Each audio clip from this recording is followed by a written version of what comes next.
Okay, Peter, are you ready? Will we get started? Yep, okay. Great. So just before I introduce yourself, Peter, just to introduce myself, my name is Sandra Galvin and I'm the coordinator for the HRB TMRN. And I just want to welcome all of our participants to today's webinar. We are recording this webinar and it will be available to view after this event on our website at the hrbtmrn.ie. So first of all, we do welcome any and all feedback on these webinars. So feel free, if you'd like, to send us an email to the hrb-tmrn@nuigalway.ie with any recommendations that you might have that we can for ideas for webinars or ways in which we can improve webinars. We really welcome some feedback. Throughout this webinar, you'll be able to ask questions via the lower right-hand side of your screen. You'll see a chat facility, and you can type in questions there as you go. And I believe there's a facility to raise a flag as well if you want to kind of draw attention to yourself to ask a question. Otherwise, we'll see how the flow of the webinar goes. You can also ask throughout the webinar. I think Peter's happy for that, or perhaps wait till the end. We can engage in some discussion on that also. So by way of an introduction, first of all, just to say a big thanks to Professor Peter Sandercock for delivering today's webinar. Peter is the Professor of Medical Neurology at the Centre for Clinical Brain Sciences in the University of Edinburgh. Professor Sandercock set up and ran the first international stroke trial, IST1, which is the first mega trial in acute ischemic stroke, with almost 20,000 patients recruited within 48 hours of stroke onset from 467 hospitals in 37 countries. Peter is the chief co-investigator of IST3, the largest ever trial of clot-busting thrombolytic therapy for acute ischemic stroke in over 3,000 patients. Peter's research interests covers treatment and prevention of stroke, and seeks to identify which interventions are effective, which are not, and also which are worth testing in large-scale clinical trials. On a note closer to home, the HRB TMRN are delighted to have Professor Sandercock as the chairperson for our International Advisory Board. And Peter, we're honoured to have you deliver this webinar today for the network. So on that note, I'd like to hand over the controls to you in delivering your webinar.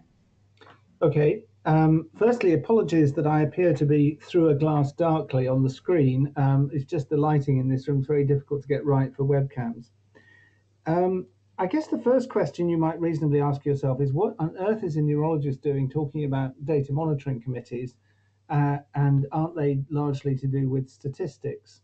So what I'm going to be talking about is largely my experience of data monitoring committees, partly as a trialist, partly as a member of steering committees, partly as a member of data monitoring committees, and also quite a lot of experience chairing data monitoring committees. And so this isn't terribly methodological, it's kind of a series of observations and anecdotes. So it's not terribly evidence-based, but there's just a number of points which I thought were worth raising for those of you who are running trials. Just some thoughts on data monitoring committees.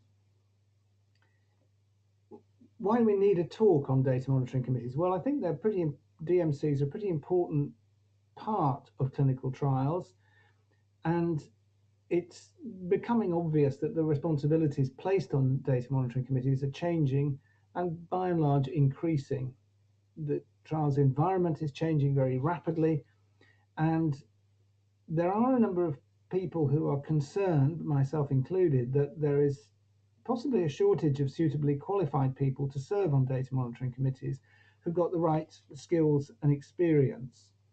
And I'll finish off with some comments again that the work of being on the data monitoring committee, and probably to the same extent being on a steering committee, is not well recognized by current academic metrics. So academics and clinicians don't get appropriate credit for doing what they do, this very important job. So I'm going to spend a bit of time going over the past of data monitoring committees, how they first began, a bit about Sir Richard Dole and the Data Monitoring Committee for the ISIS-2 trial. And for those of you interested, there's been a very nice recent series of articles about the ISIS-2 trial in the Lancet, the sort of history and the sociology of this big mega trial in acute myocardial infarction. I'll briefly touch on the Damocles review of Data Monitoring Committee operations and then move on to the present, which is about just some thoughts about the practicalities of setting up and running a data monitoring committee, a bit more about the weight of responsibility that rests on the shoulders of data monitoring committees, partly to make sure that trials don't stop prematurely or don't stop prematurely for inappropriate reasons. And nowadays, of course, the need to respond appropriately to new external evidence, because often there are several trials of the same intervention going on, and that raises some interesting issues. Coming back to the theme of a shortage of experienced people, I'm going to finish off with some thoughts about training and capacity building in data monitoring committee work, and reward, reimbursement, indemnity, and some legal aspects. So I'll try and get through all of that in about half an hour and then leave some time for questions. So looking back, data monitoring committees in the small clinical trials that were being run in the post-war, in immediate years following the Second World War, were generally led by single investigators, and there was no such thing as an independent data monitoring committee. Through the 60s and 70s, trials tended to be run by committees with a chairperson, a secretary, and a statistician, certainly in the UK anyway. But again, there was no discrete or separate data monitoring committee that was reviewing the data in confidence. But it was in the early 1980s, in the UK at least, parallel developments were going on in the States, when the large academic trials, such as ISIS, really highlighted the need for some independent body to review the accumulating data, because in the event that there was clear evidence of benefit or harm, it might need to stop early. And of course, the need for an independent data monitoring committee is perhaps not always fully understood by some people anyway. Because, of course, if you're an investigator, you're responsible for decisions about the trial. And if you're aware of the accumulating results, that creates all sorts of potential conflicts of interest. So these decisions are much better made by a committee that operates independently. And of course, if investigators are aware of the accumulating trends in the accumulating data, this may undermine their relationship with other clinicians, jeopardize their ability to recruit patients under their own care in a fair and balanced way. So lots of reasons. So coming on to the specific example of thrombolysis for acute myocardial infarction. Through the 60s and to the early 1980s, there were a lot of small trials of this very promising intervention for heart attacks. And in 1983, Richard Peto and Salim Yusuf undertook a systematic review of all of the trials. And as I'm sure you're aware, in those days, systematic reviews were pretty unusual. And it was clear that thrombolysis did cause fatal bleeding and fatal intracranial bleeding in about 1% of treated patients. But despite that bleeding risk, the odds of death after a myocardial infarction were reduced by about 1/5 or 22%. And that was highly significant. But of course, in those days, and still now, physicians are not always convinced by meta-analysis. And so that review did not really lead to a change in practice. And so Richard and the team at the Clinical Trial Service Unit in Oxford set up ISIS-2, which aimed to recruit 20,000 patients. And they asked Sir Richard Doll, world-renowned epidemiologist and clinical trialist, to act as chair for the data monitoring committee. So these are the systematic. This is the trials that had been done up to 1985. I beg your pardon. And this is Richard Peto's review. And as you can see, this is the line of no effect. Some trials suggesting a really substantial reduction in mortality that was conventionally significant at the 5% level. Others suggesting an increase in mortality, but with wide confidence intervals. But the summary estimate was about 22%. And that was highly significant. So this is Sir Richard Doll, the late Sir Richard Doll, and he agreed to be chair of the Data Monitoring Committee. And people said to him, This is what he wrote in a textbook on clinical trials and data monitoring committees. Now, as it happened, I was chairing that committee, and I told the organisers that if I had a myocardial infarction, I wanted to have both the special treatments under test, namely streptokinase and aspirin. I wasn't willing to be a subject of the trial because I was confident that both of the treatments were beneficial. How then could I chair the data monitoring committee? Without any difficulty, in my view and that of the trial organisers, because all the information that had led me to conclude that both treatments were effective was made available to the doctors admitting the patients, and through them to the patients entered in the trial. The question was the confidence you had in meta-analysis. The only way we were going to get patients to be given aspirin was by demonstrating its value in a large randomized trial, and the same applied to the use of streptokinase. The difficulty with the latter, streptokinase, was not that doctors didn't think it was ever beneficial, but because it occasionally caused cerebral hemorrhage. If the clinicians had seen such a case or had a friend who had had such a case, they reacted by thinking the treatment was too dangerous and ignored the findings of the meta-analysis, which on balance showed that the benefit was much greater than the risk. So here we are, we got a very interesting dilemma. There's proof beyond reasonable doubt that the treatment saves lives, but it's not being used. And therefore you randomize patients between a treatment that's probably going to prove to be effective for the benefit of future patients. And this highlights one of the difficulties of sitting as a chair of a data monitoring committee. These are the ISIS-2 results. So up here you've got the deaths within 5 weeks of randomization.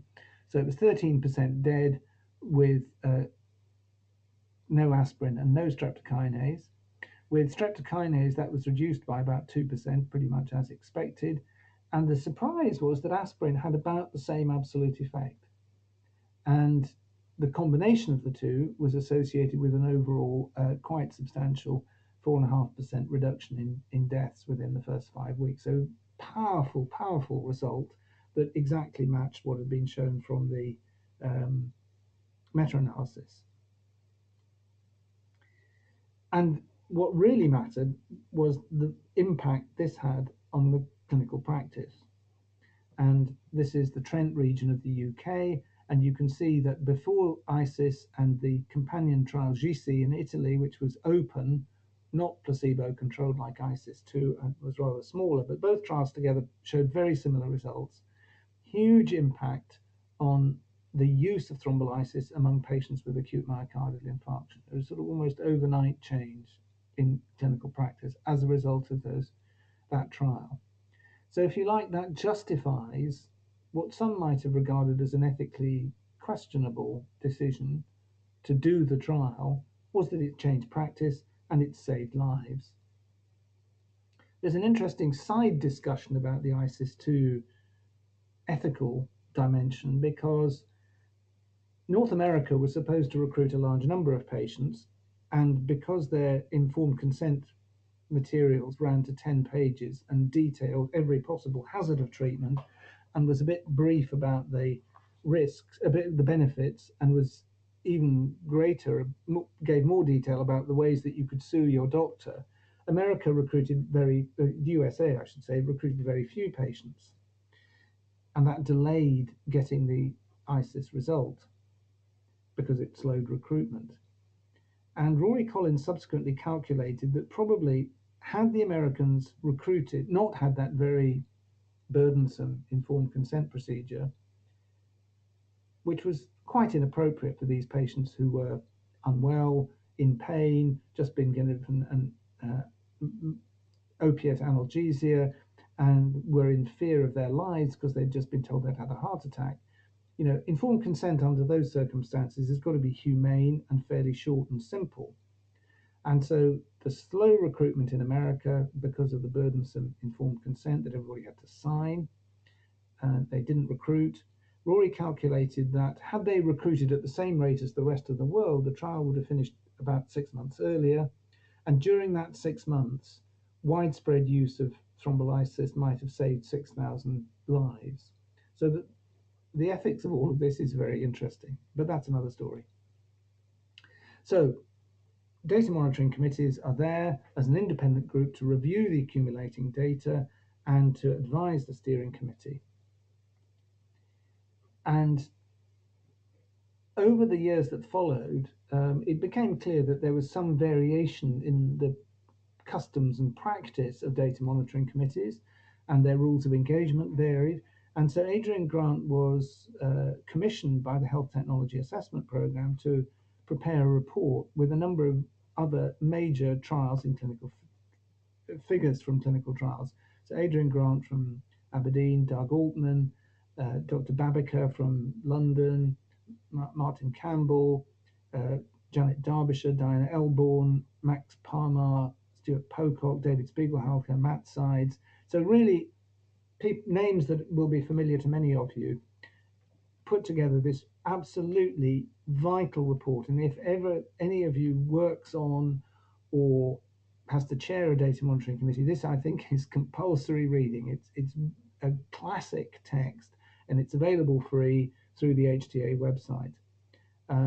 It's a mixture of systematic review and anecdotes, and the anecdotes and the stories and the case studies are really, really helpful and important and informative, so well worth a read. And they identified a number of issues, and they made a number of suggestions.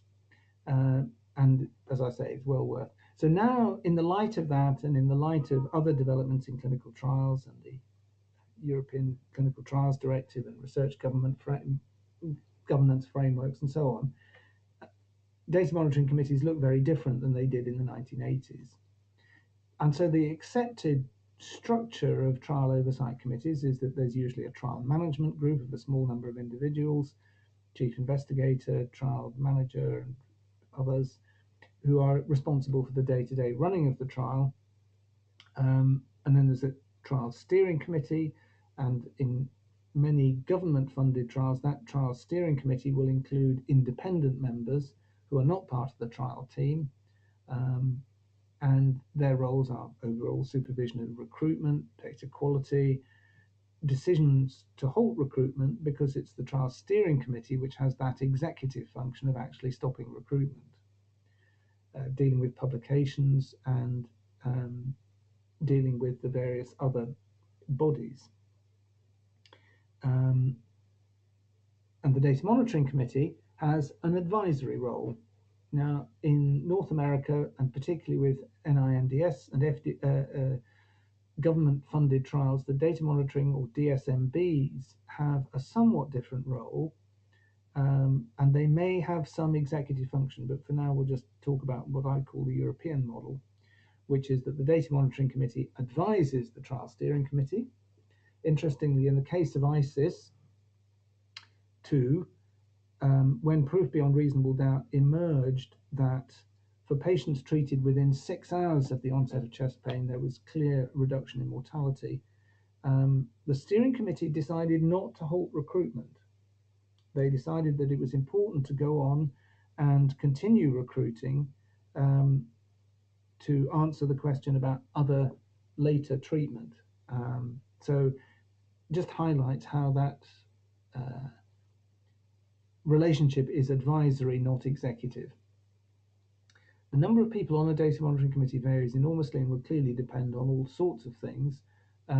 But generally speaking, all the members of the data monitoring committee will be independent and will be a mix of people who have relevant clinical experience of managing clinical trials and trial statistics. And not all statisticians have a good understanding of the statistics needed for trials. Not all clinicians understand trial management, and not all trial managers understand the relevant clinical area. So you really need a mix.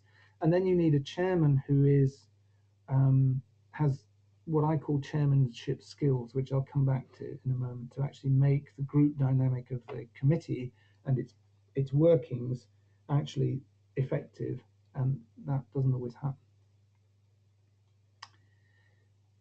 So the four key roles of the data monitoring committee are independent expert review of the methods and the proposed analyses. And that's generally done before the trials has recruited any patients, just to comment on the way that the data will accumulate and what's to be presented to the committee. While the steering committee clearly has the primary responsibility for data quality, it is clear that there will be some aspects of data quality that are really only evident to the DMC, who's looking at unblinded data. And so they will have a separate function in commenting on the conduct of the trial and the collection of data. A key role is, of course, to protect the safety, well-being, and good health, if you like, of the trial participants. And that is, of course, to stop when there is proof beyond reasonable doubt of benefit or harm. We'll come back to a definition of that term in a moment. And of course, the committee is also there to protect the trial, so that it's important that the steering committee and the chief investigator keep the committee up to date with any relevant new external evidence. And that generally means doing a systematic review of the relevant randomized trials of the same intervention and keeping that up to date and presenting that periodically to the data monitoring committee along with its other materials.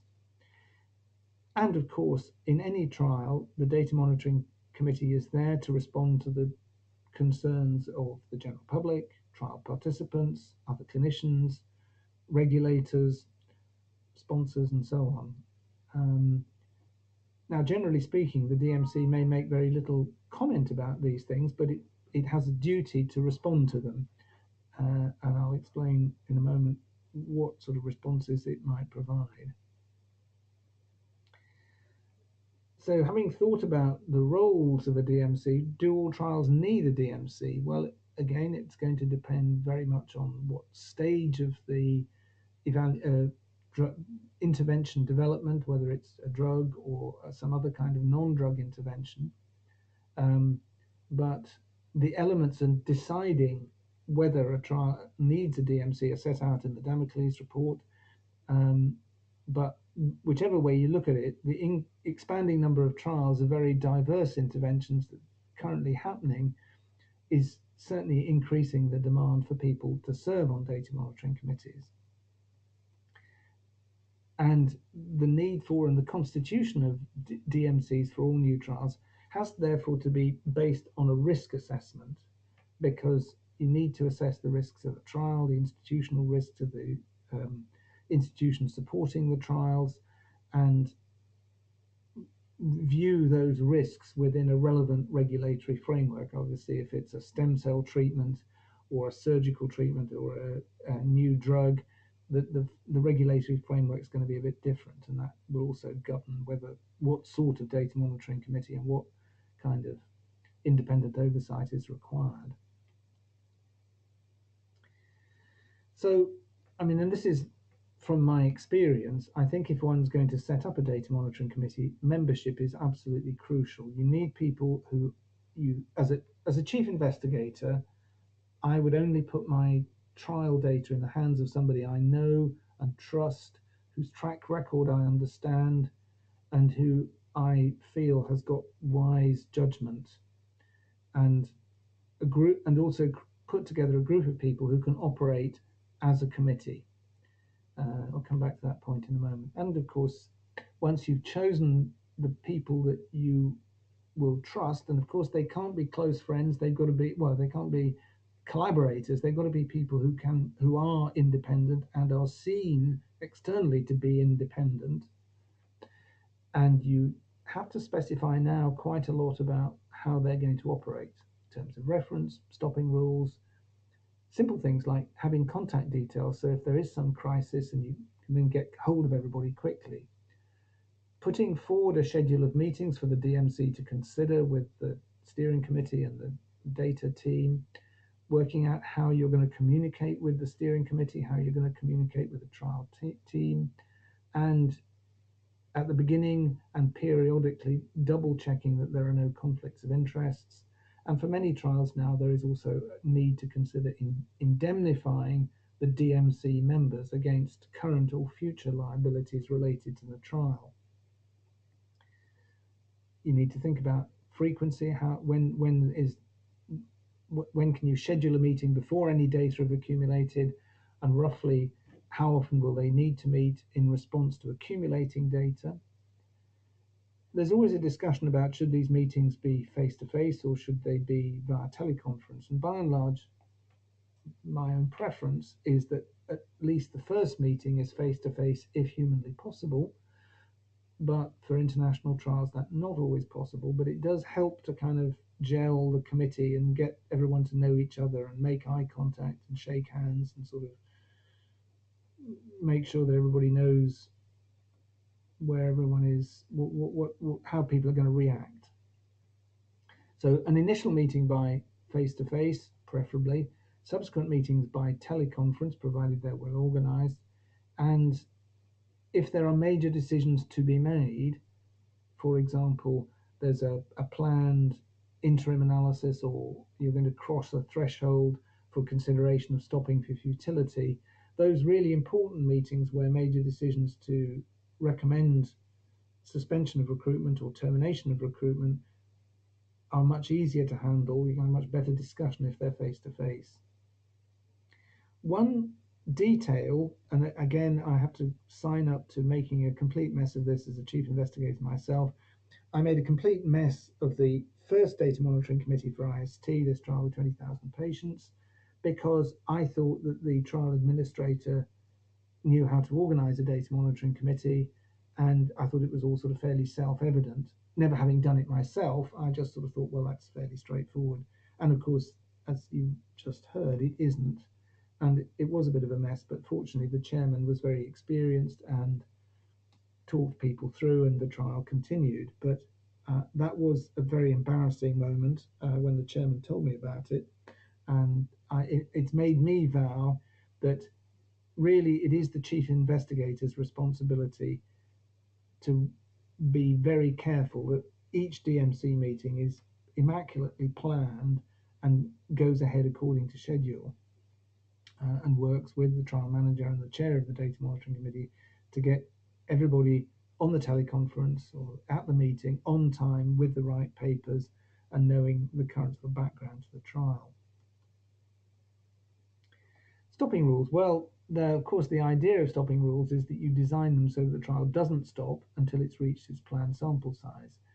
And I learned at the feet of Richard Peto and Rory Collins and people like that, and this approach is sometimes referred to as the Richard Peto approach. But you've got to have two things. One, if you like, statistical proof beyond reasonable doubt that one treatment is clearly indicated or contraindicated, and coming back to the ISIS example, evidence. It's going to provide evidence that might reasonably be expected to influence patient management of many clinicians who's aware of other research or other trials. And it's a useful general principle. And this is Richard Peto's definition of proof beyond reasonable doubt. Broadly speaking, a difference of 3 standard errors in an interim analysis of a major outcome, death from all causes, or in the case of stroke trials, death or disability. But of course, that needs to be appropriately defined depending on the condition of interest, the intervention, and so on. And that then means that the number of interim analyses is not terribly important, and you don't need to propose a fixed schedule of interim analyses. Just some thoughts about the weight of responsibility, because it is sometimes quite burdensome for the members of the committee, because they know that what they decide will influence the treatment of a lot of patients subsequently. So I use the example of subarachnoid hemorrhage due to ruptured aneurysm. So these are patients who've got an abnormal blood vessel in the brain. Here's the aneurysm that bursts, and then this white stuff on this brain scan is blood, and that can be fatal if not treated promptly to prevent rebleeding.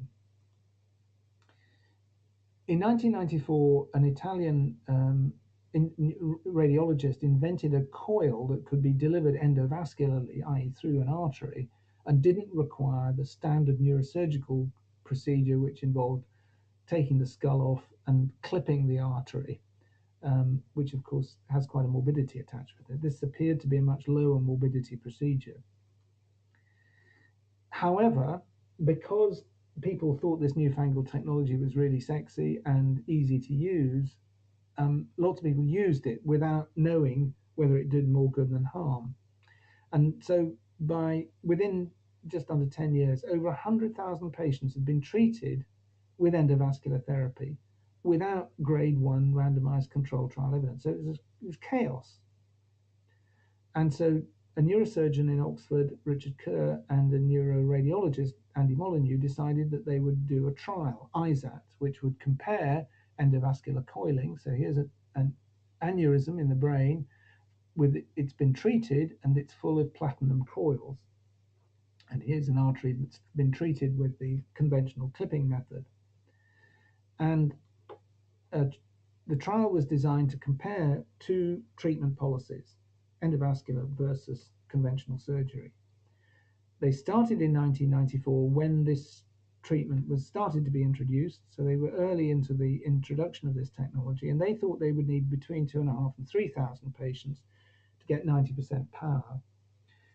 And the Data Monitoring Committee stopped the trial early when 6-month data were available for just short of 1,600 patients.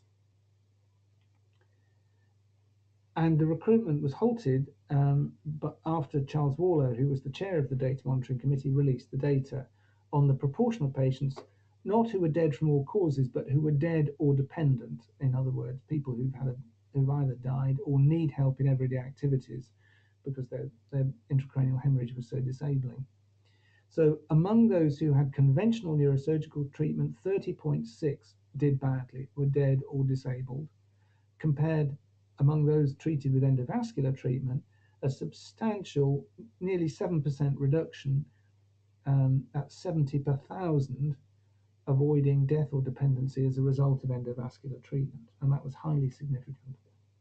And the Data Monitoring Committee subsequently said, of course, they had to watch these very powerful data accumulating, but because they knew that once this trial was completed, there would almost certainly never be another randomized controlled trial of this intervention, they felt they really had to hang on to be absolutely sure that it really was effective. And to this day, now nearly 15 years later, it's still the only large-scale, well-conducted randomized controlled trial of this intervention. And of course, it's absolutely changed the management of subarachnoid hemorrhages. So as a result of that brave decision by the Data Monitoring Committee to hold on until there really was proof beyond reasonable doubt, tens of thousands of patients worldwide have had much safer procedures for their ruptured aneurysms.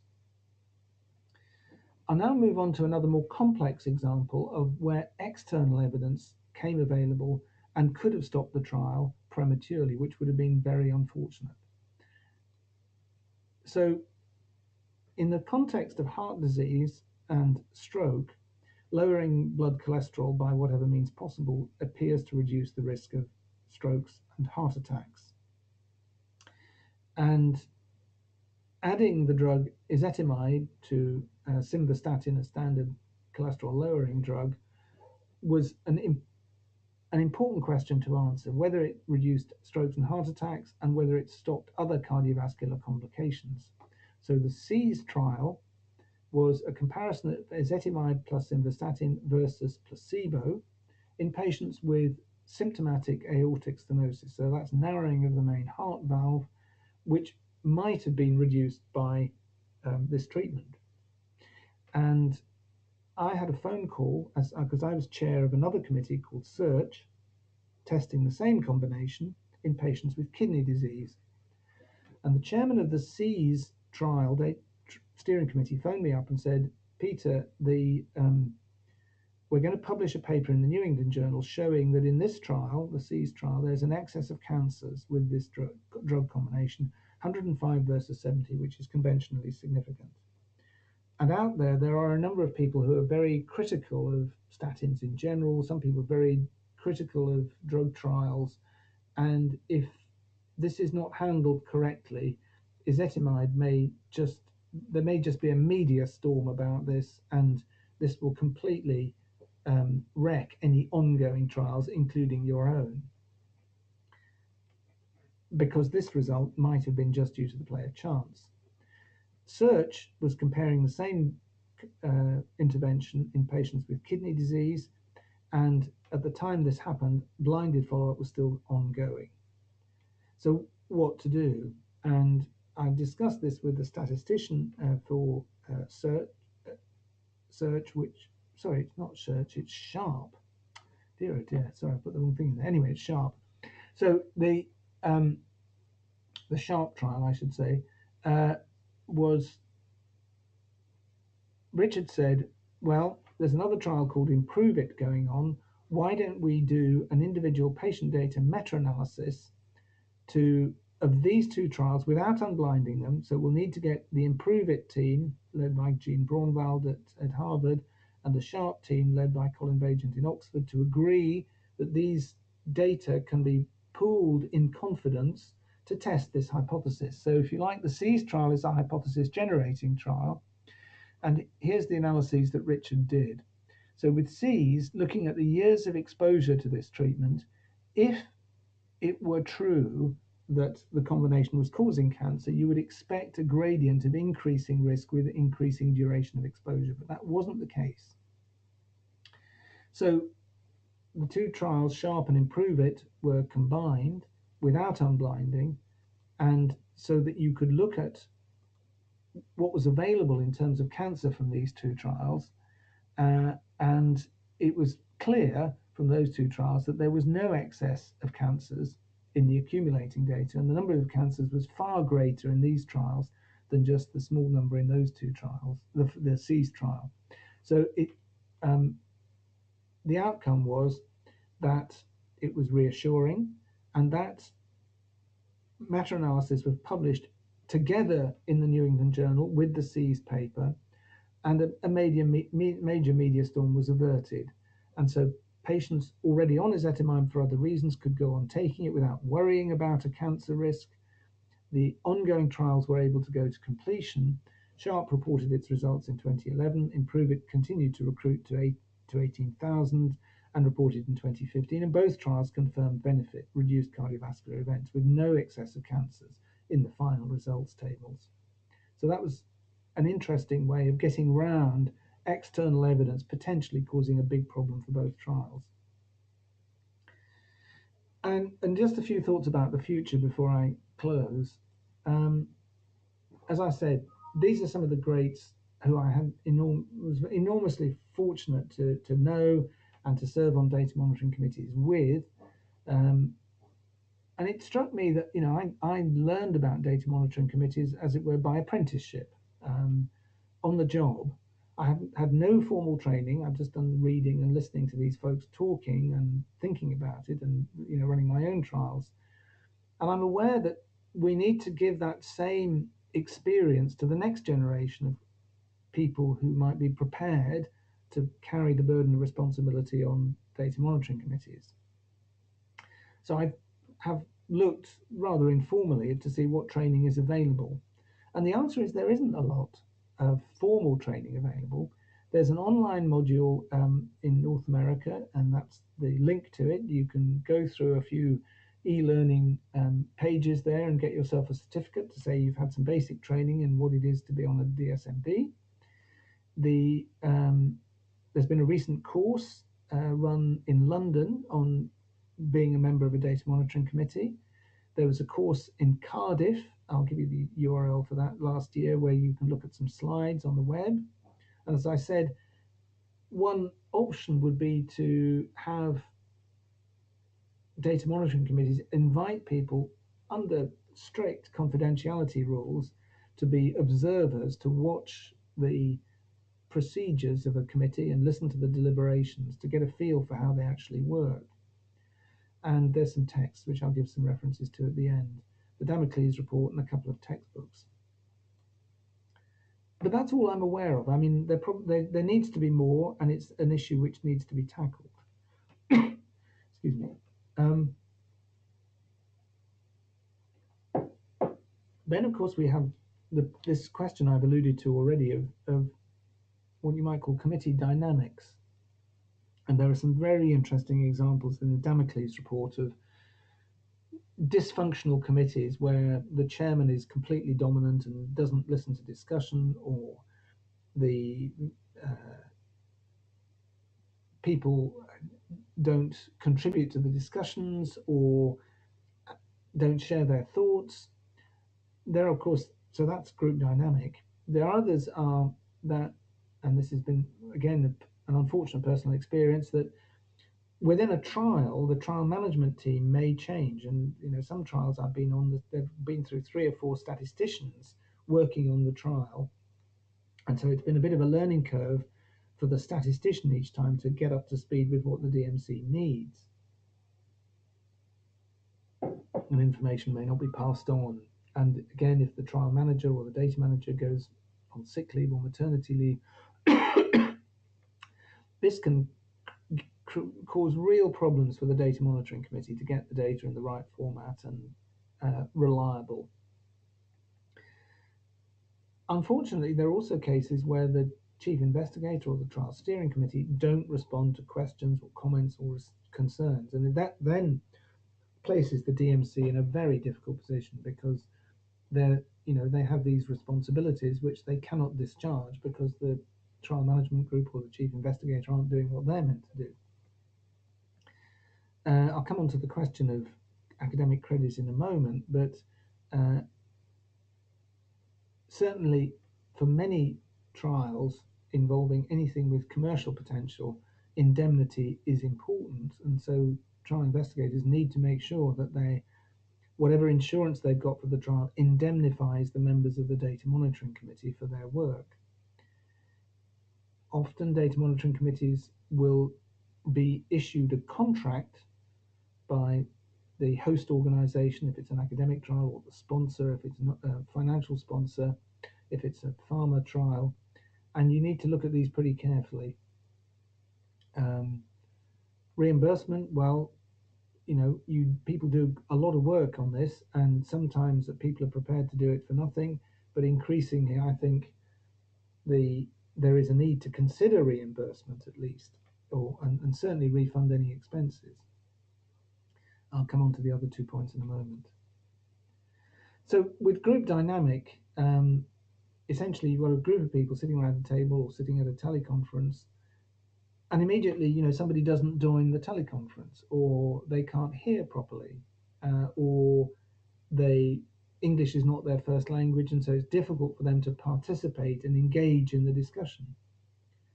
It may be that some people, for personal or cultural reasons, may not wish to actually say what they're really thinking.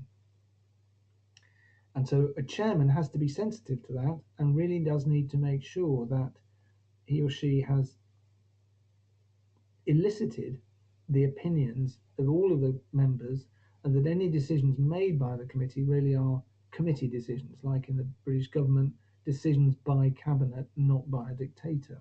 And as I said, there's some really good case studies in the Damocles report. This is something that Rob Califf, who is now works for the FDA, but used to work at Duke University running their absolutely world-class trials group. And this is a paper in JAMA, which was published a year or 2 back.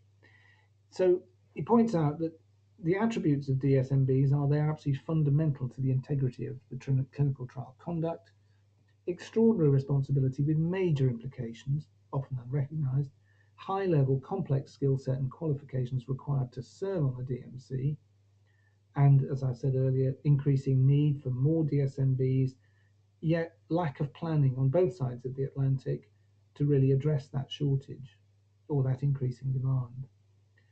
And he made the point, not me, that there's a striking imbalance between the academic service provided versus the merit awarded or the academic credit received for this type of work. And there does need to be a strategy that will encourage academics and clinicians to continue to serve on data monitoring committees. Otherwise, we'll, as clinical trialists, will be in big trouble. Serving on the data monitoring committees, there are now been aware of several legal challenges. One, the BRAIN trial was run by the London School of Hygiene and Tropical Medicine, by the CRASH trial group there, and they were taken to court by the venture capitalist who ended up funding the trial for reasons that were entirely spurious. And there was a hugely expensive case in the High Court in London, which involved me as the chair of the data monitoring committee spending the afternoon in the witness box defending the integrity of the trial. It was a very interesting experience, but I'm delighted to say that the London School of Hygiene's integrity and reputation remained unblemished at the end of the trial, and the people bringing the action were revealed to be a bunch of no-gooders. And that's in the public domain, and there's articles about that. The Enchanted trial, which is another stroke trial, faced a legal challenge in China, again for reasons largely unrelated to the trial, but a patient who'd had a bad stroke didn't do well, and as in India, there was an expectation that the trial would pay for all of the healthcare when this chap had a bad stroke anyway, and his bad outcome was nothing to do with the trial treatment. And so that caused the trial a lot of trouble. Fortunately, not too much trouble for us on the data monitoring committee. There was another issue in an American trial where of a particular intervention, and because of a legal case involving a patient who was on that treatment but not as part of the trial, the lawyers for that individual sought to have the unblinded trial data revealed to the court to assist this person's case. But as it turned out, that was a completely vexatious request, and any data that would have been provided would have not been material or relevant to the case in hand. So, these things are coming up more and more, and they will often divert attention from the main business of the trial, but they do require very close working between chief investigator, trial management group, steering committee, DMC, to protect the participants and the trial organization. So DMCs weigh a lot of complex issues in the balance. On the side of complexity, new trial designs, new approaches to monitoring, new intervention with scope for unpredictable risks, cell therapies, immunological, genetic, and increasingly complex statistical approaches. So as a clinician, all of that is Chinese. That's really tough to deal with. And so on the other hand, you also need judgment, which is not something you can get out of a book. You have to weigh up decisions about, well, are we going to be prey to litigation if we make such a decision? How can we be transparent? What about exposing patients now to risk for the benefit of future generations? And through all of this, the need for common sense and reasonable clinical judgment. So I'll close by saying, on a DMC, you have to expect the unexpected. You never know what's around the corner. And likewise, as a chief investigator, you always have to expect that at any moment the DMC may get you to stop recruiting. So there are a number of things I'm not discussing: early stop, infrequent but major unexpected adverse reactions, pressure from sponsors, inappropriate demands for release of data, inadvertent or deliberate release of data, research misconduct, libelous statements. I've come across all of these. Happy to take questions if anybody's got a comment about that.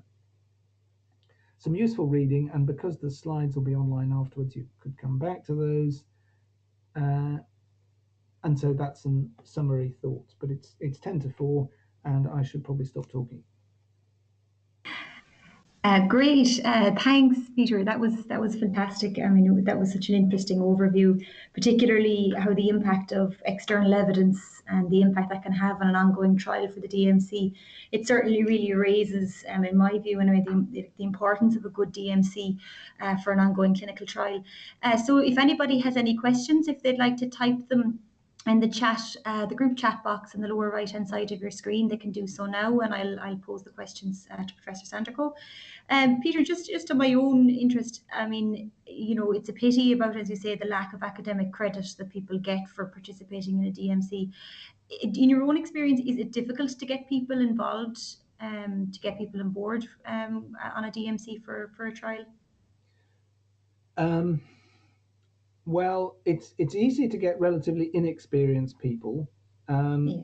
The problem is finding experienced people who've got the time to do it, Yeah. and that often requires. So you know, finding the right people is the challenge. It's like any job appointment. You know, you want the right person for the job, and they're not always easy to find. And I think they're increasingly hard to find. And so I think, you know, we just need to be aware of that when you're starting a trial. Just to think about, you know, the advice is start thinking about who you want on the data monitoring committee at an early stage. Yeah. Because it may take you time to find somebody. But the question of credit, I think, particularly well, but for both clinicians and academics, where these things are looked at more and more carefully, you know, I've had people say when inviting them to participate as local investigators in trial, well, no, my university won't let me do this because I won't get enough credit for doing the trial. Okay.